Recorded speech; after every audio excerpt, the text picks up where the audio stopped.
Hello friends, DL academy में आपका स्वागत है। मैं Rakesh sir electrical third year के मशीन सेकेंड का 5th सेमेस्टर का चैप्टर लेके आया हूं, जिसमें पहला चैप्टर आपका समाप्त हो गया है। दूसरा स्टार्ट है आपका सिंक्रोनस मोटर यानी तुल्यकाली मोटर। तो आइए देखते हैं आज का टॉपिक क्या है सिंक्रोनस मोटर में। तो पिछले क्लास में सिंक्रोनस मोटर के कंस्ट्रक्शन यानी उसकी संरचना, उसका वर्किंग प्रिंसिपल कि वो कैसे काम करता है, इन दोनों के बारे में बात हुई थी। अब पिछले क्लास में ही बाकी यह रह गया था कि आपका जो सिंक्रोनस मोटर है वो स्टार्ट कैसे होगा, हम कैसे उसे स्टार्ट करेंगे। तो इस टॉपिक से ही आपको पता चल जाना चाहिए कि आपका सिंक्रोनस मोटर एक सेल्फ स्टार्ट मोटर नहीं है। ठीक है दोस्तों, तो इस टॉपिक से यह पता चलता है कि सिंक्रोनस मोटर आपका सेल्फ स्टार्ट मोटर नहीं है, जबकि इंडक्शन मोटर एक सेल्फ स्टार्ट मोटर है। ठीक है दोस्तों, तो आइए देखते हैं इस टॉपिक को। सिंक्रोनस मोटर आपका जो होगा तुल्यकाली मोटर, वो आपका सेल्फ स्टार्ट मोटर नहीं है। तो ऐसे स्थिति में इसे स्टार्ट करने के लिए हम क्या प्रयोग करेंगे। तो इसे स्टार्ट करने के लिए देखिए यहां पे ये आप लोग देख रहे होंगे डैम्पर वाइंडिंग, ये आपके इसके रोटर पर डैम्पर वाइंडिंग है, ये रही डैम्पर वाइंडिंग्स। ठीक है, ये आपका किनारे स्टेटर है, स्टेटर के बीच में लगा हुआ रोटर है जिसके 4 पोल हैं, 4 पोल्स हैं। उनके पोल्स के टिप पर, जिसे पोल शू भी बोलते हैं, उनके टिप पर यहां कोर पर क्या लगा हुआ है, डैम्पर वाइंडिंग। अब डैम्पर वाइंडिंग क्या होती है, तो डैम्पर वाइंडिंग जो उसका पोल होगा, पोल के एक किनारे से और पोल से होकर के एक रॉड को डालते हैं। और जैसे मान लीजिए ये संरचना है आपकी, ये इधर से एक रॉड को इस साइड से डालेंगे और वो उस साइड निकल जाएगी, जिन्हें शॉर्ट कर देंगे आपस में, इस पार भी शॉर्ट कर देंगे और उस पार भी शॉर्ट कर देंगे।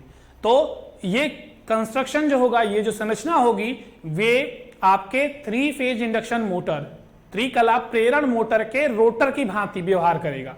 ठीक है, it's behave as like rotor of 3 phase induction motor. ठीक, तो 3 फेज इंडक्शन मोटर के रोटर में जो व्यवहार था वो क्या था कि 3 फेज प्रेरण मोटर में जब हम उसके स्टेटर को 3 फेज की सप्लाई देते हैं, तो प्रेरण के द्वारा, इंडक्शन के द्वारा क्या होगा कि स्टेटर के मैग्नेटिक फ्लक्स रोटर के कंडक्टर से लिंक करेंगे, जुड़ाव करेंगे। और ऐसी स्थिति में उसका जो कंडक्टर था, जैसे कि यहां पे डैम्पर वाइंडिंग को बताया गया है कि ये शॉर्टेड है, वैसे ही उसका रोटर भी शॉर्ट था। शॉर्ट होने की वजह से जब उसका रोटर जो कंस्ट्रक्शन बताए थे वो शॉर्ट था, तो शॉर्ट होने की वजह से, प्रेरण की वजह से जो विद्युत वाहक बल इसमें उत्पन्न हुआ था, ये सर्किट मिल गई इसे, यानी क्लोज पाथ मिल गया और उसमें धारा प्रवाहित होने लगी। धारा प्रवाहित होने लगी थी तो स्टेटर के मैग्नेटिक फील्ड में एक करंट कैरिंग कंडक्टर यानी धारावाही चालक उपस्थित होने के कारण इसमें क्या उत्पन्न हो रहा था, टॉर्क यानी बलाघूर्ण। ठीक है दोस्तों, क्या उत्पन्न हो रहा था, बलाघूर्ण उत्पन्न हो रहा था। ठीक है, तो प्रेरण मोटर का सिद्धांत ही यहां पे यूज होता है डैम्पर वाइंडिंग में, इस सिंक्रोनस मोटर को स्टार्ट करने के लिए यानी सेल्फ स्टार्ट बनाने के लिए। तो यहां पे क्या प्रिंसिपल होगा कि यहां पे आपका स्टेटर है, देखिए स्टेटर के द्वारा चुंबकीय क्षेत्र उत्पन्न होगा जो कि ns गति पर होगा। अब इस चुंबकीय क्षेत्र में ये जो कंडक्टर होगा जो कि डैम्पर वाइंडिंग है, ये सॉर्टेड है, आप लोग देख सकते हो यहां पे भी सॉर्टेड है आपस में, ये ब्लैक कलर से सारी चीजें आपस में सॉर्टेड हैं। तो सॉर्टेड होने की वजह से इस मैग्नेटिक फील्ड में ये कंडक्टर जो कि डैम्पर वाइंडिंग कहा जा रहा है वो सॉर्टेड है। तो मैग्नेटिक फील्ड में जब सॉर्टेड कंडक्टर को रखा जाएगा तो उसमें ईएमएफ जनरेट होगा, करंट फ्लो होगी और टार्क डेवलप होगा। वो टार्क क्या करेगा कि इसके रोटर को, देखिए रोटर वाइंडिंग अलग है, यहां पे रोटर वाइंडिंग ये अलग है, ये रोटर वाइंडिंग्स अलग की गई हैं, लेकिन इस सिंक्रोनस मोटर को सेल्फ स्टार्ट बनाने के लिए इसी वाइंडिंग के जो इसका पोल का शू है, कोर है, उस कोर पर डैम्पर वाइंडिंग की गई है। किस लिए, सेल्फ स्टार्ट बनाने के लिए। तो ऐसी स्थिति में क्या होगा कि इस रोटर में जो डैम्पर वाइंडिंग है वो टार्क डेवलप करेगा यानी बलाघूर्ण की उत्पत्ति करेगा, और वो बलाघूर्ण क्या करेगा, इसके रोटर को घुमाएगा NR स्पीड पर। ये ध्यान दीजिएगा, जब डैम्पर वाइंडिंग के द्वारा रोटर को घुमाया जाएगा तो उसकी स्पीड ns नहीं होगी, उसकी स्पीड क्या होगी, nr rpm, यानी सिंक्रोनस स्पीड से थोड़ा कम स्पीड तक वो घुमाएगा। ऐसी स्थिति में ये देखिए फिगर, यहां पे ये घूम रहा है ns स्पीड पर, कौन, स्टेटर की मैग्नेटिक फील्ड, लेकिन रोटर जो कि डैम्पर वाइंडिंग के द्वारा उत्पन्न बलागुण यानी टार्क के द्वारा घूम रहा है, इस वजह से इसकी स्पीड, इस रोटर की स्पीड क्या होगी, nr rpm। ठीक है दोस्तों, ये nr rpm पर घूमेगा। तो ऐसी स्थिति में क्या होगा कि इसके यहां पे, यानी हमारा ये n पोल है, इस फिगर में देखते हैं, यहां पे ये ns स्पीड पर घूमेगा और ये हमारा जो है रोटर वो किस स्पीड पे घूमेगा, nr rpm में। लेकिन जब ये डैम्पर बाइंडिंग के द्वारा हमारा रोटर टार्क डेवलप करेगा, बलागुण की उत्पत्ति करेगा और सिंक्रोनस जो स्पीड पर घूम रही फील्ड है उसके साथ हमारा रोटर का अपोजिट पोल nr rpm पर घूमते हुए सिंक्रोनस स्पीड पर घूम रहे मैग्नेटिक फील्ड के अपोजिट पोल के पास जाता है, तब क्या होगा कि ये दोनों कपलिंग कर लेंगे, ये और ये दोनों कपलिंग कर लेंगे। तो इस तरीके से कंडीशन क्या बनती है कि वो कपलिंग करने के बाद जो रोटर का पोल होगा वो स्टेटर के पोल के साथ एलाइन हो जाएगा। एलाइन मतलब संरेखित हो जाएगा, यानी एक ही दिशा में हो जाएंगे। जैसा कि अभी आप ये देख रहे हो फिगर, इसमें इस फिगर में ये आपका स्टेटर है, यहां पे आपका एन पोल मान लीजिए स्टेटर का है, ये एस पोल है। तो ऐसी स्थिति में आपके रोटर का पोल यहां आ जाएगा। ठीक है दोस्तों, ये आपका डीसी सप्लाई हो गया, यहां पे आपका आ जाएगा एस पोल, यहां पे आ जाएगा एन पोल, और ये अब कपलिंग कर लेंगे। कब कपलिंग कर लेंगे, जब आपका ये डैम्पर वाइंडिंग के द्वारा जो टार्क उत्पन्न हुआ है रोटर के उसमें रोटर में, वो क्या करेगा कि जो सिंक्रोनस स्पीड पर घूम रही फील्ड है, ये चुंबकीय क्षेत्र जो सिंक्रोनस स्पीड पे घूम रही है, उसके लगभग करीब स्पीड तक यानी nr rpm तक डैम्पर वाइंडिंग टार्क डेवलप करके उसके करीब ले जाएगा। लेकिन जब वो करीब जाएगा तब ऐसी स्थिति में ये दोनों कपलिंग करेंगे, क्योंकि अपोजिट पोल्स हैं, वो कपलिंग कर लेंगे। और कपलिंग करने के बाद क्या होगा कि आपका रोटर और स्टेटर के मैग्नेटिक फील्ड्स एक दूसरे के सीध में आ जाएंगे और वो दोनों साथ में सिंक्रोनस स्पीड पे घूमेंगे। ठीक है, ये दोनों साथ में ही सिंक्रोनस स्पीड पे घूमने लगते हैं। ऐसी स्थिति में जाने पर डैम्पर वाइंडिंग जब रोटर कपलिंग कर लेगा, जुड़ाव कर लेगा, तब डैम्पर वाइंडिंग क्या करेगा, काम करना बंद कर देगा। ठीक है, डैम्पर वाइंडिंग काम करना बंद कर देगा। तो ऐसी स्थिति में आपका देखिए डैम्पर वाइंडिंग काम करना बंद कैसे करता है, क्योंकि इंडक्शन मोटर में यह बताया गया था कि जब आपका रोटर आपके जो सिंक्रोनस स्पीड पर घूम रही मैग्नेटिक फील्ड है उससे कम ही स्पीड पर रहेगा, क्योंकि अगर उन दोनों की स्पीड बराबर हुई, ns = nr हो गई, तो इनमें जो रिलेटिव मोशन है वो खत्म हो जाएगा। और रिलेटिव मोशन खत्म होने पर ही जो स्टेटर की मैग्नेटिक फील्ड है उसे स्टेटर का कंडक्टर कट नहीं कर पाएगा। ऐसे में ईएमएफ जनरेट नहीं होगा तो करंट फ्लो नहीं होगी और टार्क भी डेवलप नहीं होगा। जब टार्क डेवलप नहीं होगा तो आपका जो मोटर का रोटर है वो बंद पड़ जाएगा। कब, जब इंडक्शन मोटर होता तब। तो यहां पे जब यहां पे अलाइन होने वाला होगा, यानी हमारे फील्ड से रोटर का जो पोल है वो थोड़ा पीछे रहता है, ऐसी स्थिति में वो दोनों कपलिंग करके इस स्थिति में आ जाते हैं, तब अब जो मोटर चलेगा वो केवल और केवल इनके स्टेटर की मैग्नेटिक फील्ड और रोटर की मैग्नेटिक फील्ड की कपलिंग यानी जुड़ाव की वजह से चलेगा। ठीक है दोस्तों, अब यहां पे जो डैम्पर वाइंडिंग थी, ये डैम्पर वाइंडिंग जो शॉर्ट सर्किटेड थी, अब इसका काम खत्म हो जाता है। कब, जब रोटर स्टेटर के साथ कपलिंग कर लेता है तब। ठीक है, यहां पे जब दोनों अलाइन हो जाएंगे, संरेखित हो जाएंगे, तब हमारा डैम्पर वाइंडिंग काम नहीं करता। और डैम्पर वाइंडिंग फिर काम करता है तब ऐसी स्थिति में जबकि हमारा स्टेटर से रोटर का जो एक्सिस है वो या तो पीछे हो जाए या फिर इस एक्सिस से हमारा एक्सिस इस सीध में आ जाए। ठीक है दोस्तों, इस सीध में मतलब हमारे इस स्टेटर एक्सिस से रोटर का जो पोल का एक्सिस यानी अक्ष है वो या तो पीछे हो जाएगा या आगे बढ़ जाएगा। ऐसी स्थिति में क्या होगा, तब हमारा डैम्पर वाइंडिंग काम करना शुरू कर देता है। ठीक। जब स्टेटर और रोटर दोनों अलाइन होंगे यानी संरेखित होंगे, ऐसी स्थिति में वो दोनों ही ns स्पीड पर चलेंगे, ns स्पीड पर, तब हमारा डैम्पर वाइंडिंग वर्क नहीं करता, क्योंकि उस समय जो स्टेटर और रोटर के जो फ्लक्स हैं वो एक ही स्पीड पे चल रहे होते हैं। इस वजह से उनका रिलेटिव मोशन जीरो हो जाएगा, और जब रिलेटिव मोशन जीरो हो जाएगा दोनों के फ्लक्स के बीच में, या कह सकते हैं रोटर कंडक्टर और स्टेटर के फ्लक्स के बीच में, तब हमारा जो प्रेरण की वजह से विद्युत वाहक बल उत्पन्न होता था रोटर में वो नहीं होगा और टार्क भी डेवलप नहीं होगा।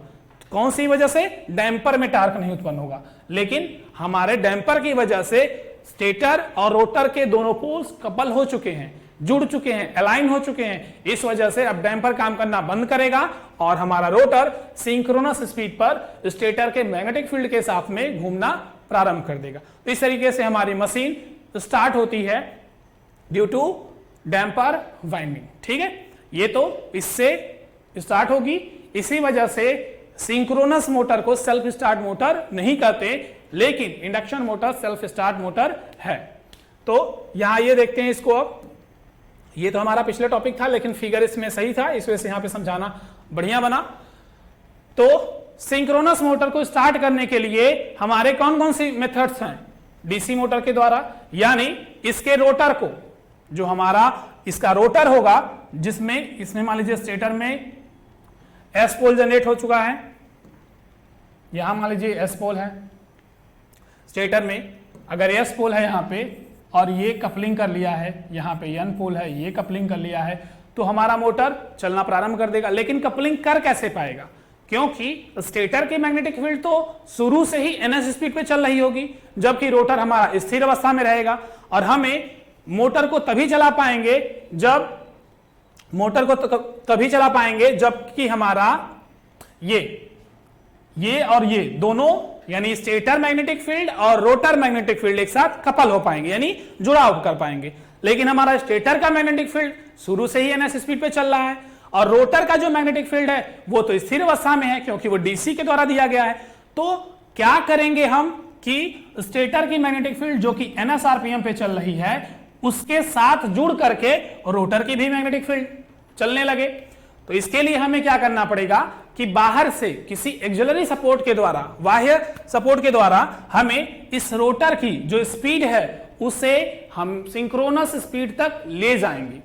तभी जाकर के हमारे स्टेटर के पोल और रोटर के पोल दोनों जुड़ाव कर पाएंगे, कपलिंग कर पाएंगे। तो इसके लिए हम क्या करेंगे कि पहला मेथड हम डीसी मोटर का यूज करें। डीसी मोटर के द्वारा इसके रोटर के साथ एक साथ के द्वारा इसे हम स्पीड दें ns, ठीक है, या ns के करीब। जैसे मान लीजिए ns स्पीड 1500 आरपीएम है, तो 1500 आरपीएम के करीब तक 1450, 75, 80, 90 ऐसे करके, यानी हमारे स्टेटर के पोल जिस दिशा में हो उसके लगभग करीब कम से कम रोटर का पोल आ जाए। तो ऐसी स्थिति हमें लाने के लिए हमें सपोर्ट लेनी पड़ेगी किसी एक्सिलरी मैटर की, यानी बाह्य सपोर्ट, यानी कोई बाहरी चीजों की, जो कि आपका पहला मेथड क्या है? DC motor. ठीक है दोस्तों, डीसी मोटर के द्वारा इस रोटर को nr आरपीएम पर घुमा करके स्टेटर के मैग्नेटिक फील्ड यानी चुंबकीय क्षेत्र के साथ जुड़ाव करेंगे, कपलिंग करेंगे, तब जाके हमारा सिंक्रोनस मोटर स्टार्ट हो पाएगा। अगला मोटर आता है आपका एसी मोटर। एसी मोटर अभी जो आपकी पढ़े, मतलब पहला चैप्टर पढ़े हैं 3 फेज इंडक्शन मोटर, उसके द्वारा कर सकते हैं, या फिर उससे बेहतर होगा कि आप किसी FHP यानी फ्रैक्शनल हॉर्स पावर मोटर यानी सिंगल फेज एसी मोटर के द्वारा इसे सेल्फ स्टार्ट बनाएं। इसे जो प्रारंभिक गति है वो आप किसी एसी मोटर के द्वारा दें। ठीक है दोस्तों, एसी मोटर के द्वारा इसे शुरुआती गति प्रदान करके, यानी स्टार्टिंग कंडीशन में इसे रन करा के, और इसके कपलिंग स्टेटर के मैग्नेटिक फील्ड और रोटर के मैग्नेटिक फील्ड की कपलिंग करा के उस मोटर के सपोर्ट को हटा लिया जाए। ठीक है, ये दूसरा तरीका आपका है। तीसरा जो है डैम्पर वाइंडिंग का, जो कि डैम्पर वाइंडिंग का भी बताए हैं कि डैम्पर वाइंडिंग कैसे काम करेगी। तो जो रोटर का पोल होगा उसके टिप्स पर, रोटर के पोल के टिप्स पर वाइंडिंग्स करेंगे, जिन्हें एक दूसरे से शॉर्ट सर्किटेड करेंगे। ठीक है दोस्तों, ये वाइंडिंग कुछ इस तरीके से रहेगी, इस तरीके से रहेगी, कंडक्टर्स होंगे, ठीक है, और इन तीनों कंडक्टर्स को एक दूसरे से शॉर्ट कर देंगे। ठीक है, इस तरीके से शॉर्ट कर देंगे, तो ये डैम्पर वाइंडिंग कहलाती है। ठीक, तो इस डैम्पर वाइंडिंग के द्वारा ही क्या होगा कि आपका मोटर सेल्फ स्टार्ट होगा। और वो कैसे होगा अभी बताएं, एक बार फिर से रिवीजन कर देते हैं कि जब मैग्नेटिक फील्ड ns गति पर घूमेगी, उसके बीच रखा ये डैम्पर वाइंडिंग का कंडक्टर प्रेरण के द्वारा विद्युत वाहक बल उत्पन्न करता है। शॉर्ट होने की वजह से धारा प्रवाहित होती है, और जब किसी मैग्नेटिक फील्ड के बीच में, चुंबकीय क्षेत्र के बीच में ये धारावाही कंडक्टर या चालक रखा जाता है, तो इसमें बलाघूर्ण की उत्पत्ति होती है। इस बलाघूर्ण के द्वारा आपका ये रोटर nr आरपीएम पर घूमना प्रारंभ कर देगा, और चुंबकीय क्षेत्र ns आरपीएम पे घूम रही है, तो यानी हमारे चुंबकीय क्षेत्र से थोड़ा पीछे स्पीड पर हमारा रोटर की स्पीड होगी। और जो ही वो थोड़ा पीछे रहेगा, ये रोटर जो है वो अपने आकर्षण की वजह से, अट्रैक्शन फोर्स की वजह से अपोजिट पोल को, स्टेटर का जो पोल होगा मैग्नेटिक पोल, वो रोटर के अपोजिट पोल को अट्रैक्ट कर लेगा, यानी आकर्षित कर लेगा और अपने साथ जुड़ाव कर लेगा, कपलिंग कर लेगा। दोनों ही अलाइन हो जाएंगे यानी संरेखित हो जाएंगे, तब हमारा मोटर चलना प्रारंभ कर देगा। ठीक है दोस्तों, इस तरीके से हमारा डैम्पर वाइंडिंग के द्वारा कैसे स्टार्ट करेंगे ये देख लिया गया। अब अगला जो टॉपिक आपका आएगा, अगला टॉपिक आपका होगा हंटिंग। ठीक है दोस्तों, हंटिंग किसे कहते हैं और इसे कैसे दूर करेंगे मोटर में, ये चीज देखेंगे। तो सबसे पहली बात, हंटिंग है क्या, हंटिंग किसे कहते हैं? तो हंटिंग सिंक्रोनस मोटर में या किसी भी मोटर में वह स्थिति होती है जिसमें वह अपने एक्चुअल पोजीशन यानी वास्तविक स्थिति के आगे या पीछे, ठीक है, मान लीजिए ये फिगर बना दे रहे हैं यहां पे मान लीजिए वास्तविक स्थिति इसकी कुछ इस तरीके से है। ये आपका स्टेटर हो गया, ठीक, इसके बीच में हमारा रखा हुआ रोटर है। ये मान लीजिए रोटर है, तो डार्क है, ये मान लीजिए रोटर है, ठीक है, यहां पे आपका रोटर हो गया। ठीक है दोस्तों, यहां पे डीसी सप्लाई दिया जाएगा रोटर को, ये इसकी वास्तविक स्थिति है। ठीक है, यानी हमारा एस पोल ये एन पोल के साथ जुड़ाव करके रन करेगा और इसका एन पोल इसके एस पोल के साथ जुड़ाव करके रन करेगा। ठीक है दोस्तों, तो ऐसी स्थिति में जब ये हमारी एक्चुअल कंडीशन है, इसमें रन करना चाहिए, यानी हमारा जो स्टेटर का मैग्नेटिक फील्ड है जो कि ns आरपीएम पे घूम रहा है, हमारा रोटर का भी मैग्नेटिक फील्ड उसके साथ जुड़ाव करके ns आरपीएम पर घूमना चाहिए। लेकिन कभी कभी मोटर पर लगने वाला लोड अचानक बढ़ा दिया जाए, तो ऐसी स्थिति में रोटर पे भार बढ़ेगा तो उसकी गति कम होगी और वो स्टेटर के मैग्नेटिक फील्ड की स्पीड जो थी ns उससे थोड़ा सा पीछे होकर के घूमना प्रारंभ करेगा। तो स्थिति क्या उसकी बनेगी, ये आपकी स्टेटर की स्थिति है और ये आपके रोटर के एक्सिस की स्थिति है, यानी वो इसे अल्फा डिग्री या इसे थीटा से भी प्रदर्शित कर सकते हैं। तो अल्फा डिग्री क्या होगा, आपके स्टेटर के मैग्नेटिक फील्ड से रोटर का मैग्नेटिक फील्ड अल्फा डिग्री पीछे चलने लगेगा। ठीक है दोस्तों, तो ये अल्फा डिग्री पीछे हो गया। या फिर कभी कभी क्या होता है कि लोड जो चल रहा है उस लोड से कुछ लोड की वैल्यू घटा ली जाए या हटा दी जाए। ठीक, तो अचानक लोड घटने की वजह से क्या होगा कि रोटर अपने एक्चुअल पोजीशन से, जो आपको यहां पे दिख रहा है, वो एक्चुअल पोजीशन से आपका रोटर इस एक्सिस से आगे पहुंच जाता है। ठीक है दोस्तों, ये क्या करेगा, इस एक्सिस से अल्फा डिग्री आगे पहुंच जाएगा। ठीक, इसका एग्जांपल आप यूजुअली कभी साइकिल चलाते हुए अनुभव कर सकते हैं कि आप साइकिल चला रहे हो तो कोई अचानक से आके बैठ जाए तो आपकी साइकिल की स्पीड क्या होगी, घट जाएगी। या अगर आप किसी को बिठा के ले जा रहे हैं और वो अचानक से आपको बिना बताए उतर जाए, ऐसी स्थिति में क्या होगा, आपकी साइकिल की स्पीड बढ़ जाएगी। एक्चुअली वही कंडीशन यहां पे होती है कि अब सिंक्रोनस मोटर जब चल रहा होता है, ऐसे में उससे लोड बढ़ाया जाए तो रोटर की स्पीड घट जाती है, वो अपने स्टेटर के मैग्नेटिक फील्ड से थोड़ा सा पीछे होकर चलने लगता है।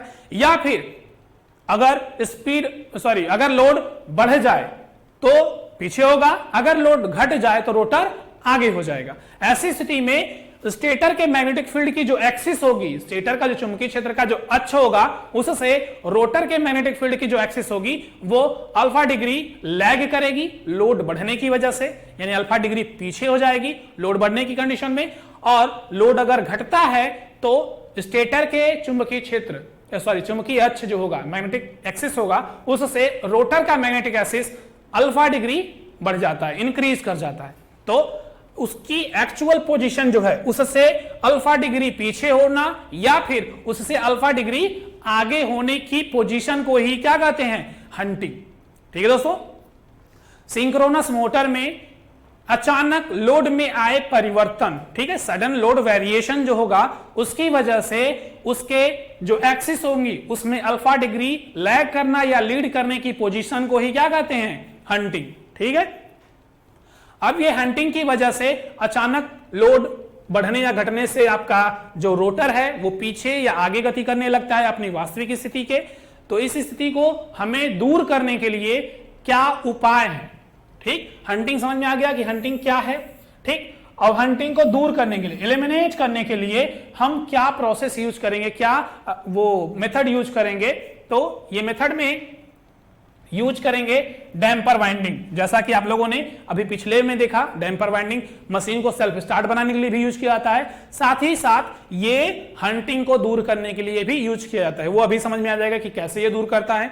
तो हंटिंग को दूर करने के लिए डैम्पर वाइंडिंग जो लगा है वो आपको शुरू में समझाएं कि जब आपकी स्टेटर में 3 फेज की एसी सप्लाई प्रोवाइड की जाएगी, रोटेटिंग मैग्नेटिक फील्ड क्रिएट होगा और उसमें जो डैम्पर वाइंडिंग होगी वो क्या करेगी कि अगर आपकी एक्सिस यहां पे है तो अगर इस पे डैम्पर वाइंडिंग लगा हुआ है, डैम्पर वाइंडिंग लगने की वजह से ये जो स्पीड में कमी आई है, जो इसके स्पीड में कमी आई है वो क्या करेगा कि जो ही आपका इसके साथ अलाइन होता है डैम्पर वाइंडिंग का काम खत्म हो जाता है।